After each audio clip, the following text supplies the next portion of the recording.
Hello प्यारे बच्चे, तो इस वीडियो में होने वाला है बहुत बड़ा धमाका। क्या बाबू? बहुत बड़ा धमाका। और वह धमाका क्या है बाबू? हिंदी का जो है मोस्ट इम्पोर्टेंट ऑब्जेक्टिव क्या है बाबू? हिंदी का most important most VVI objective इस वीडियो में अंदर देने वाले हैं। जो सारे बोर्ड लेवल प्रश्न हैं क्या बाबू?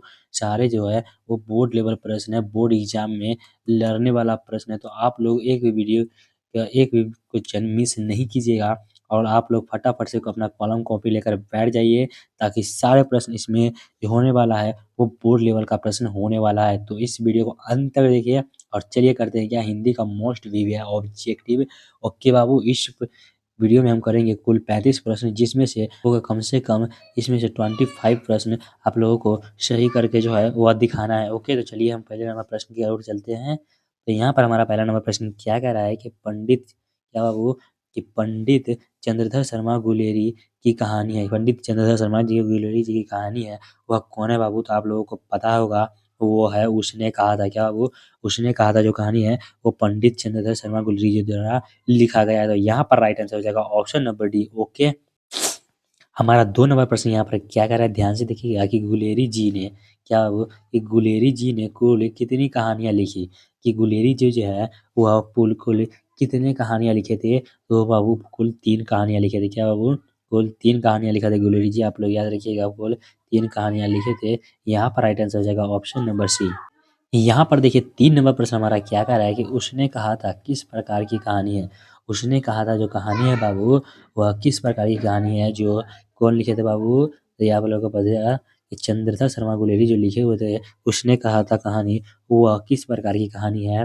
तो वो हमारा है बाबू किसी, वो है चरित्र प्रदान। कैसा बाबू? चरित्र प्रदान की कहानी है। यहाँ पर राइट आंसर हो जाएगा ऑप्शन नंबर सी। हमारा 4 नंबर प्रश्न यहाँ पर क्या कह रहा है कि अष्टछाव में किस प्रकार के कवि सम्मिलित है। क्या बाबू? कि अष्ट प्रकार में जो है वह किस प्रकार के कवि सम्मिलित थे? तो ये थे बाबू कृष्ण भक्त। कैसे है? तो कृष्ण भक्त जो कवि थे वह सम्मिलित थे। यहाँ पर भी right answer option number C हो जाएगा। आप लोग याद करते चलिएगा। ओके बाबू, यहाँ पर देखिए हमारा अगला नंबर प्रश्न क्या कह रहा है कि जागिए ब्रज कुमार। यहाँ ब्रजराज कुमार संबोधन किसके लिए है? क्या हो? यहाँ ब्रजराज संबोधन जो है वह किसके लिए है? तो वो है हमारे बाबू कृष्ण के लिए। क्या बाबू? वह कृष्ण के लिए बोला जाता है कि जागिए ब्रज कुमार। यहाँ ब्रज राजकुमार का मतलब क्या हो जाएगा? कृष्ण को बोला जाता है। ओके, यहाँ पर भी right answer option number C हो जाएगा। ओके, चलिए नेक्स्ट प्रश्न की ओर। हमारा 6 नंबर प्रश्न यहाँ पर ध्यान से देखिएगा क्या कह रहा है कि संपूर्ण क्रांति के रचनाकार कौन है। क्या वो? संपूर्ण क्रांति के जो रचनाकार है वह कौन है? तो यार सब लोगों को पता होगा कि संपूर्ण क्रांति के रचनाकार कौन है? जयप्रकाश नारायण। क्या बाबू? Option number C, Jayprakash Narayan जो है वो संपूर्ण क्रांति के रचनाकार है। आप लोग याद रखिएगा। ओके, यहाँ पर 7 नंबर प्रश्न क्या कह रहा है कि गरीब की रोजगारी बढ़ती जाती है, कहा गया है। क्या वो? कि गरीब की रोजगारी जो है, बेरोजगारी, वह बढ़ती जा रही है, ये किस कहानी में कहा गया है? आप लोग फटाफट से बताइएगा। तो वो कहा गया बाबू हमका संपूर्ण क्रांति में कहा गया है। किसमें? संपूर्ण क्रांति जो किसने लिखा था? जयप्रकाश नारायण जी जो इसमें लिखे थे संपूर्ण क्रांति, उसमें कहा गया है कि गरीब की बेरोजगारी बढ़ती जाती है। ओके, यहाँ पर राइट आंसर हो जाएगा ऑप्शन नंबर बी, संपूर्ण क्रांति। हमारा 8 नंबर प्रश्न देखिएगा यहाँ पर क्या कह रहा है कि फणीश्वर नाथ की रचना है। फणीश्वर नाथ की जो रचना है वह कौन है बाबू? तो फणीश्वर नाथ की रचना है हमारा बाबू मौला आंचल। क्या बाबू? मौला आंचल जो है वो फणीश्वर नाथ की जो रचना है। यहाँ पर राइट आंसर हो जाएगा ऑप्शन नंबर ए, मौला आंचल। हमारा 9 नंबर प्रश्न ध्यान से देखिएगा और आप लोग सारे प्रश्न को अपने कॉपी में नोट करते चलिएगा। इसके कुछ सारे प्रश्न बाबू है गेसिंग प्रश्न है, बुक का निचोड़ प्रश्न। क्या बाबू? ये बुक का निचोड़ प्रश्न है। आप लोग सारे प्रश्न को ध्यान से करते चलिएगा और जो प्रश्न आप लोग को नहीं आता है वो अपने बुक में जो है वो नोट करते चलिएगा। ओके बाबू, तो यहाँ पर प्रश्न क्या कह रहा है कि क्या है कि 12वें रामायण किसकी रचना है। क्या बाबू? कि 12वें रामायण जो है वो किसकी रचना है? तो वो है बाबू हमारा तुलसीदास की। किसकी? तुलसीदास की। आप लोगों को पता होगा ये किसकी है? तुलसीदास की। यहाँ पर राइट आंसर हो जाएगा ऑप्शन नंबर सी। हमारा 10 नंबर प्रश्न यहाँ पर क्या कह रहा है, ध्यान से देखिए कि तुलसीदास किस काल के कवि थे। क्या तुलसीदास जो थे वह किस काल के कवि थे? आप लोग फटाफट से बताइएगा कि तुलसीदास किस काल के कवि थे। तो वो थे भक्ति काल के। किस काल के बाबू? भक्ति काल के। यहाँ पर भी right answer option number C हो जाएगा, भक्ति काल। यहाँ पर देखिए हमारा प्रश्न 11 नंबर क्या कह रहा है कि कौन से रचनाकार बिहार से संबंधित है। कौन से रचनाकार जो है बाबू वह बिहार से संबंधित है? आप लोग फटाफट से बताइएगा कि बिहार से संबंधित है, वो है रामधारी सिंह दिनकर। कौन बाबू? हमारे रामधारी सिंह दिनकर जी है, वह बिहारी है। ओके बाबू, तो यहाँ पर राइट आंसर हो जाएगा option number B, Ramdhari Singh Dinkar. हमारा 12 नंबर प्रश्न यहाँ पर क्या कह रहा है कि रामधारी सिंह दिनकर की काव्य रचना है, रामधारी सिंह दिनकर की जो काव्य रचना है वह क्या है बाबू? तो वो है हमारा परशुराम की प्रतिज्ञा। क्या बाबू? परशुराम की प्रतिज्ञा जो है वह रामधारी सिंह दिनकर जी द्वारा लिखा गया है। तो यहाँ पर राइट आंसर आ जाएगा ऑप्शन नंबर ई, परशुराम की प्रतिज्ञा। यहाँ पर देखिएगा हमारा 13 नंबर प्रश्न क्या कर रहा है कि भक्तमाल किसकी रचना है? क्या बाबू? कि भक्तमाल जो है वह किसकी रचना है? नाभादास की, तुलसीदास की, सूरदास की या कबीरदास की? आप लोगों को पता होना चाहिए कि यह किसकी रचना है। तो वह है हमारे बाबू नाभादास की। क्या बाबू? नाभादास जो है वह भक्तमाल की रचयिता है, आप लोगों को पता होना चाहिए। तो यहाँ पर राइट आंसर हो जाएगा ऑप्शन नंबर ए।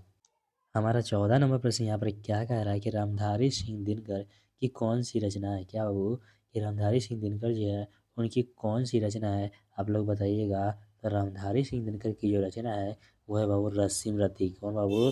रस्म रथी जो यहाँ पर है वह रामधारी सिंह दिनकर का है, ये आप लोग याद रखिएगा। तो यहाँ पर राइट आंसर हो जाएगा option number B. Okay, 15 number प्रश्न यहाँ पर देखिए क्या करा कि नाभादास किस धारा के कवि थे? नाभादास जो थे वह किस धारा के कवि थे? राम भक्त धारा के, कृष्ण भक्त धारा के, क्या हो, या निर्गुण उपासक धारा के, या तंत्र मंत्र धारा के? जल्दी जल्दी से आप लोग बताइएगा। तो वो तो बाबू हमारा क्या, तो सगुन उपासक राम भक्त धारा के कवि थे। किसके? सगुन उपासक राम भक्त धारा के कवि थे। यहाँ पर राइट आंसर हो जाएगा ऑप्शन नंबर ए। हमारा यहाँ पर 16वां प्रश्न क्या कह रहा है, ध्यान से देखिएगा कि किस कहानी का शीर्षक ग्रेग है? क्या बाबू? कि किस कहानी का जो शीर्षक है वह ग्रेग है? फटाफट से बताइएगा। तो वो है हमारा रोज। क्या बाबू? रोज कहानी जो है उसका शीर्षक ग्रेग, यहाँ पर याद रखिएगा। इसका राइट आंसर क्या जाएगा ऑप्शन नंबर बी। सारे बोर्ड लेवल प्रश्न है, तो आप लोग वीडियो को एक भी कहीं भी मिस नहीं कीजिएगा। आप लोग वीडियो को पूरा अंत तक देखिए ताकि आप लोगों को बोर्ड एग्जाम में किसी भी प्रकार की समस्या ना आए। ओके बाबू, चलिए नेक्स्ट प्रश्न की ओर। हमारा पर यहाँ पर 17 नंबर प्रश्न क्या कर रहा है, ध्यान से देखिएगा कि आयज्ञ ने कितने सप्तकों का संपादन किया? क्या बाबू? कि आयज्ञ ने जो है वह कितने सप्तकों का संपादन किया था? तो वो किया था बाबू 4 सप्तकों का। कितना? 4 सप्तकों का संपादन किया था। तो यहाँ पर राइट आंसर हो जाएगा ऑप्शन नंबर डी, इसका राइट आंसर हो जाएगा। आप लोग याद रखिएगा। चलिए हम नेक्स्ट प्रश्न की ओर चलते हैं। यहाँ पर देखिएगा हमारा 18 नंबर प्रश्न क्या कह रहा है कि रोज इनमें से क्या है? क्या बाबू? कि रोज जो है वह क्या है? कहानी है, निबंध है, उपन्यास है या आलोचना है? क्या है बाबू? तो रोज जो है बाबू वह कहानी है हमारा। क्या है बाबू? रोज जो है एक कहानी है। तो यहाँ पर राइट आंसर हो जाएगा ऑप्शन नंबर ए। और यहाँ पर प्रश्न क्या कह रहा है कि छत्रसाल दशक किनकी रचना है? क्या बाबू? कि छत्रसाल दशक जो है वह किनकी रचना है? तो छत्रसाल दशक हमारे भूषण जी की रचना है। किस बाबू? भूषण की रचना है। यहाँ पर राइट आंसर हो जाएगा ऑप्शन नंबर बी। ओके बाबू, छत्रसाल दशक किसकी रचना है? तो वो है बाबू हमारे भूषण की रचना है। किसका? भूषण की रचना है, आप लोग याद रखिएगा। ओके, यहाँ पर प्रश्न क्या कह रहा है कि कवि भूषण को भूषण की उपाधि किसने दी थी? क्या बाबू? कि कवि भूषण को जो है वह भूषण की उपाधि जो है किसने दिया था? तो भूषण की उपाधि दिया था बाबू कौन? तो राजा रुद्र शाह जो थे उसने, किसने दिया था? राजा रुद्र शाह जो है वो कवि भूषण को भूषण की उपाधि दिए थे। तो यहाँ पर राइट आंसर होगा ऑप्शन नंबर बी, राजा रुद्र शाह ने। आप लोग इस प्रश्न को याद रखिएगा क्योंकि यह प्रश्न MBBI है। ओके बाबू, MBBI प्रश्न है, तो आप लोग इसे याद रखिएगा। यहाँ पर देखिएगा 21 नंबर प्रश्न क्या कर रहा है, एक लेख और एक पत्र में भगत सिंह ने किसको पत्र लिखा है? क्या बाबू? कि एक लेख और एक पत्र में भगत सिंह जो है वह किसको पत्र लिखा था? फटाफट से बताइएगा कि किसको पत्र लिखा था यहाँ पे। तो यहाँ पर पत्र लिखा था बाबू वह सुखदेव को पत्र लिखा था। किसको? सुखदेव को, आप लोगों को पता होगा। तो यहाँ पर राइट आंसर हो जाएगा इसका ऑप्शन नंबर सी, सुखदेव को। ओके बाबू, हमारा 22 नंबर प्रश्न यहाँ पर क्या कह रहा है कि भगत सिंह के पिता और चाचा किसके सहयोगी थे? कि भगत सिंह के जो चाचा थे और भगत सिंह के पिता थे वह किसके सहयोगी थे? तो बाबू तो वो सहयोगी थे लाला लाजपत राय के। किसके बाबू? लाला लाजपत राय के सहयोगी थे। ये आप लोग याद रखिएगा। ओके बाबू, ऑप्शन नंबर बी यहाँ का राइट हो जाएगा, लाला लाजपत राय। हमारा 23 नंबर प्रश्न यहाँ पे क्या कह रहा है कि मैं नास्तिक क्यों हूँ? क्या बाबू? मैं नास्तिक क्यों हूँ? यह किसका लेख है? क्या बाबू? यह किसका जो है वह लेख है? आप लोग फटाफट से बताइएगा कि मैं नास्तिक हूँ यह किसका लेख है? तो वो लेख है बाबू किसका? तो वह है भगत सिंह का। किसका बाबू? वह भगत सिंह जी का लिखा हुआ है। तो आप लोग इसका राइट आंसर क्या हो जाएगा, option number A Bhagat Singh. Okay बाबू। हमारा 24 नंबर प्रश्न यहाँ पर क्या कह रहा है कि जयशंकर प्रसाद का जन्म कब हुआ था। क्या बाबू कि जयशंकर प्रसाद का जो जन्म हुआ था वह कब हुआ था बाबू, फटाफट से बताइएगा।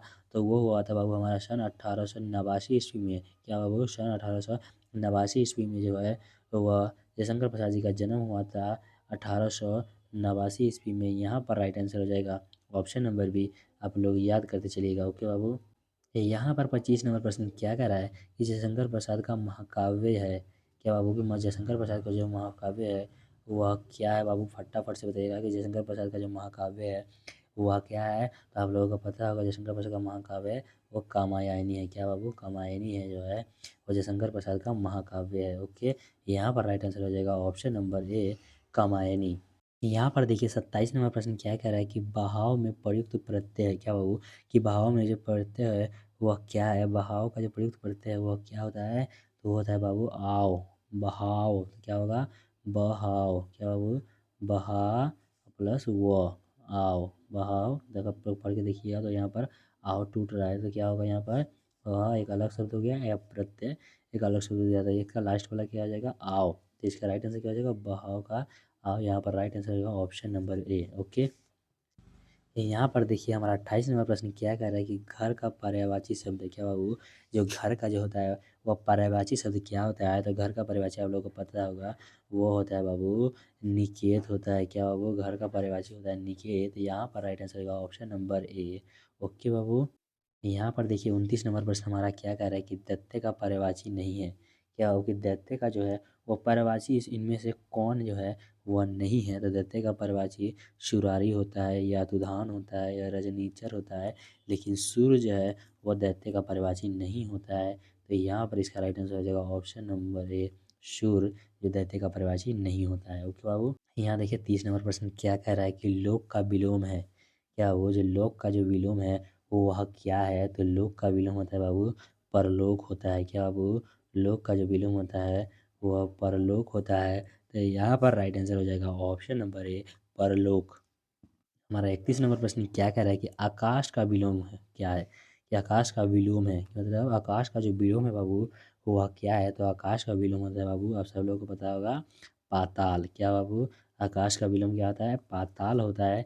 यहाँ पर इसका राइट आंसर हो जाएगा ऑप्शन नंबर ए, इसका राइट आंसर हो जाएगा। ओके बाबू। हमारा 32 नंबर प्रश्न क्या कह रहा है कि स्तुति का विलोम है। क्या बाबू कि स्तुति शब्द जो है उसका विलोम क्या होगा। तो स्तुति का विलोम जो होता है बाबू वो होता है हमारा निंदा। क्या होता है बाबू, स्तुति का जो विलोम होता है वह निंदा होता है। क्या बाबू, निंदा होता है। स्तुति का विलोम आप लोग निंदा याद रखिएगा। ओके बाबू, यहाँ पर राइट आंसर होगा ऑप्शन नंबर ए निंदा। हमारा 33 नंबर प्रश्न यहाँ पर क्या कह रहा है, ध्यान से देखिएगा क्या कह रहा है बाबू, क्या कि वह स्त्री।